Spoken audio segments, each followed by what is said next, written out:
Hello, in today's episode of the Maverick Mystic Arts podcast, we are going to discuss the roles of sovereignty and unity. Now, we can look at these two sides of a coin here as the crux of our spiritual skill when it comes to integration. We can use this understanding of sovereignty and unity as a barometer for where we are at. And from that, of course, this gives us a very direct dial as to what it is that we might need to be working on more within the practice or in life. So, let's look at this a little further. Sovereignty and unity.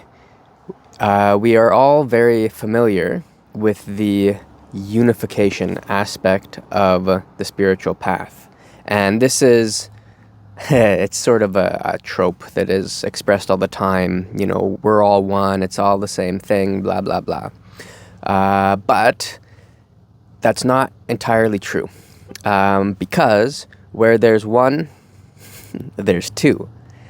And where there's two, say electric and magnetic, there's four. Say the four elements.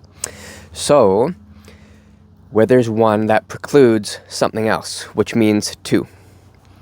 And if you look at the spiritual texts of many different traditions, very rarely is oneness referred to.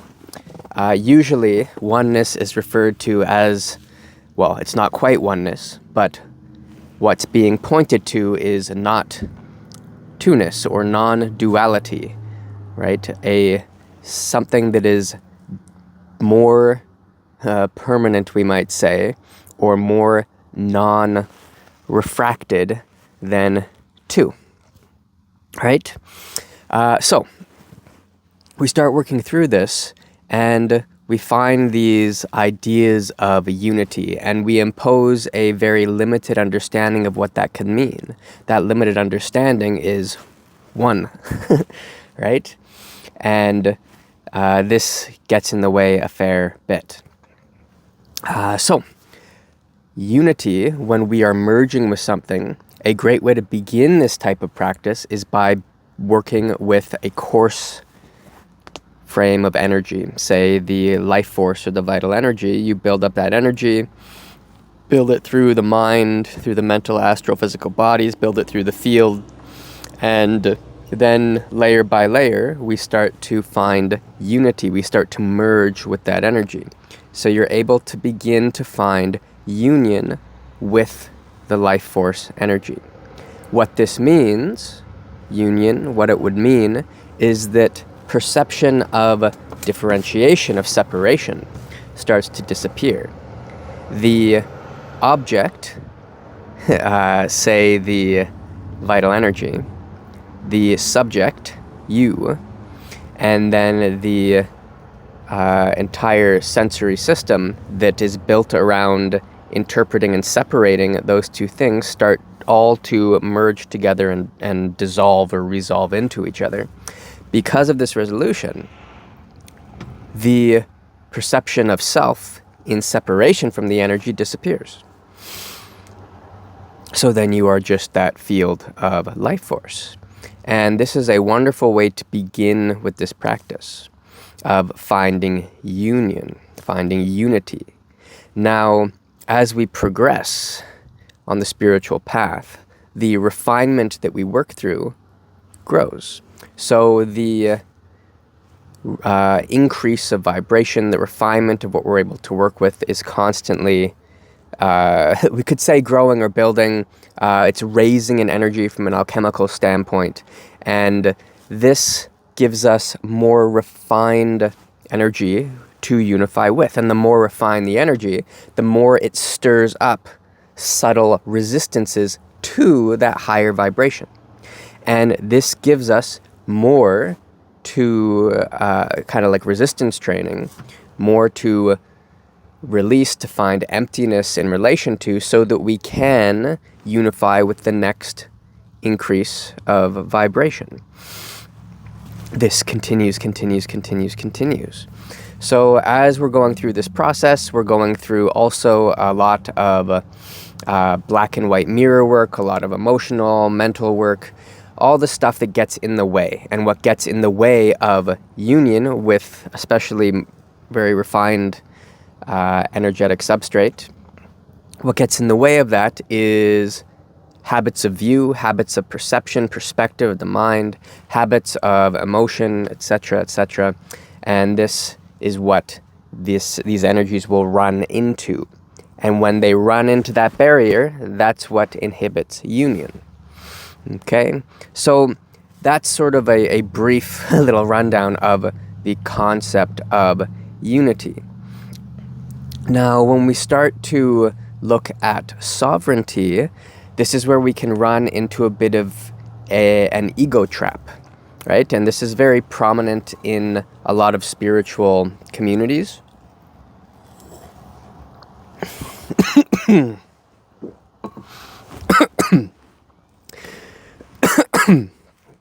Don't talk shit, Nathan. You kill yourself. So this is very prominent in a lot of, we might say, spiritual personalities. And of course, communities typically form around particular substrates or substructures of like ego foundational, I don't know, engineering. It's an interesting thing. So that being said, sovereignty is not something that we want to be looking at from the perspective of pride, because what happens is we go, oh, well, what does sovereign mean? It means there's a thing outside and the thing inside is unaffected, right? I'm sovereign. I'm free from what is outside. Now, if we take that view, we also need to make sure that we are sovereign from what is inside. So sovereignty from all those things that our unity practices have helped to clear, to wash away, or to illuminate for us, those fabrications of identity, etc., all the emotional stuff, that all is stuff that we need freedom and sovereignty from as well. So through freedom, sovereignty from yourself, or from all the habits, the walking, talking habit that we might consider ourselves, sovereignty from that allows us sovereignty from environmental influence as well. Now, where these two need to come together is what it is that you're unifying with. And when you are applying sovereignty, how does that work? So when we are applying sovereignty, it is a means of sustaining our highest realization, right? I hesitate to use the word relationship because, again, that implies that two type of thing. So we find unity with our highest potential currently of alchemy, of high-end vibration, of refinement. That is what we are unifying with. And that is what our sovereignty is applied to.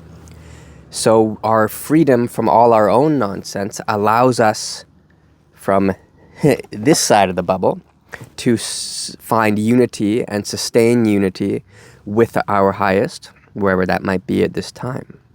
Our sovereignty from the environment allows any perturbations from the environment, both outside the bubble and inside the bubble, to begin to alchemize into our highest.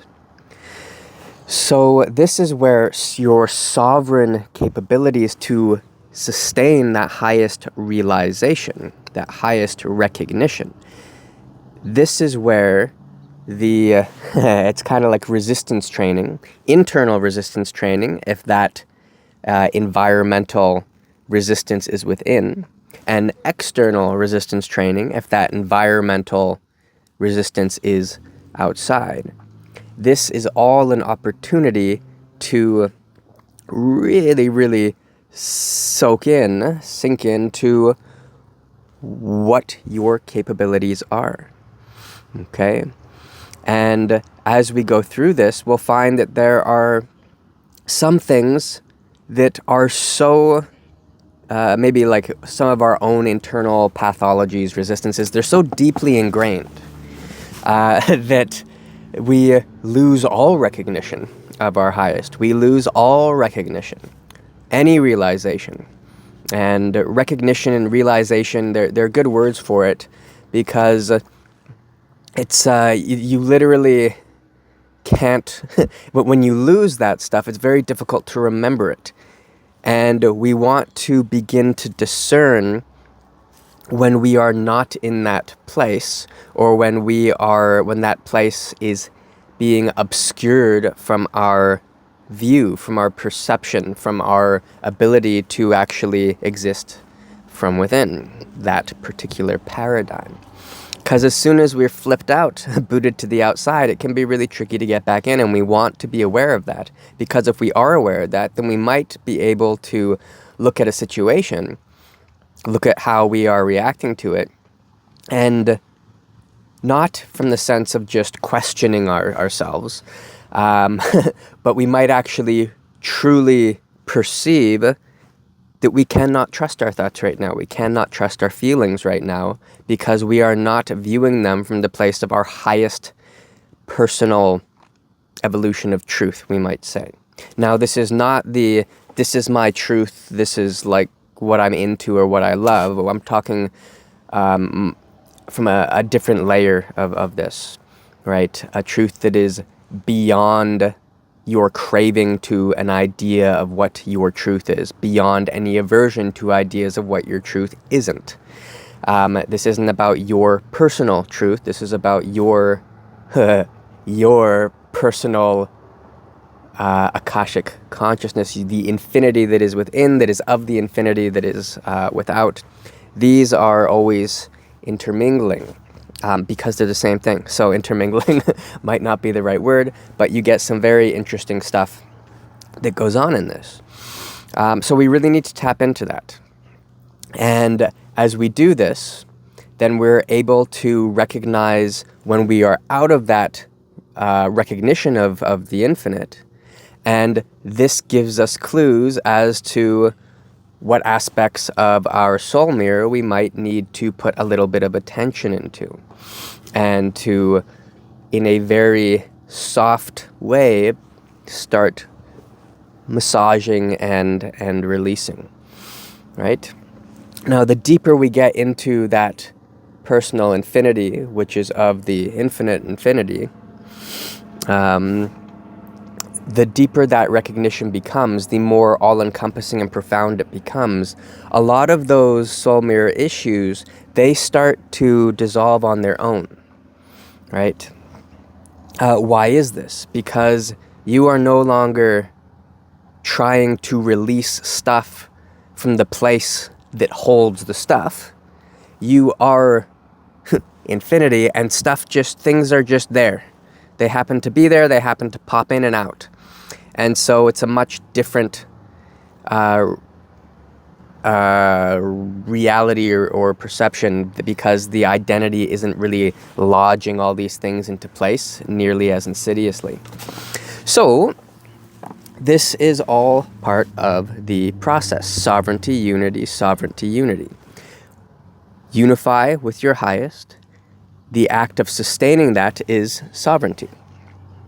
Now, we have all the resistances to that. That is sort of like resistance training for stabilizing and integrating your highest. And along with this, we have an awareness that starts to build of how our internal environment affects this and how our external environment affects this.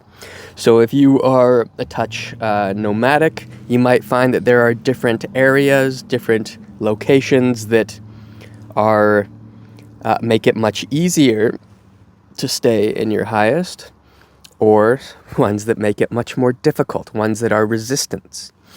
So you can work this barometer, and when you feel that you are at when you've really found a strong stability in that highest, and I know stability is also a weird word when we're talking about, a pure falling through potential type of of space. But when you have found some type of stability in that integration, because we do need to use words if we're going to talk, then maybe you go from an easy environment into a harder environment, an environment that gets in the way, that's a little more difficult, that requires a little more skill and strength of that sovereign recognition, realization of your highest. Okay, so I hope you found this helpful. You can apply this right up the vibrational scale. You can apply it to any of the element structures you might be working with at whatever layer you might be working with them on. You can apply this to precepts, to any personal ethics you might be exploring and working with. And you can apply it to any social situation, any group dynamics, any environmental interplay internally and externally, and you will find as time goes on that those two happen to be very much not two and the same, but maybe not the same. Okay, I hope you enjoyed this. Thanks for your time, and I'll catch you on the next one. If you are interested in training, I have a retreat coming up in June 2026.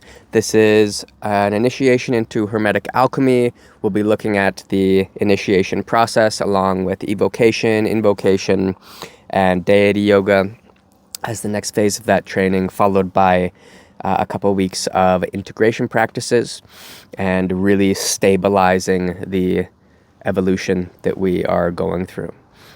For information on this, you can check the website, details in the description, and that covers it. See you next time. Bye.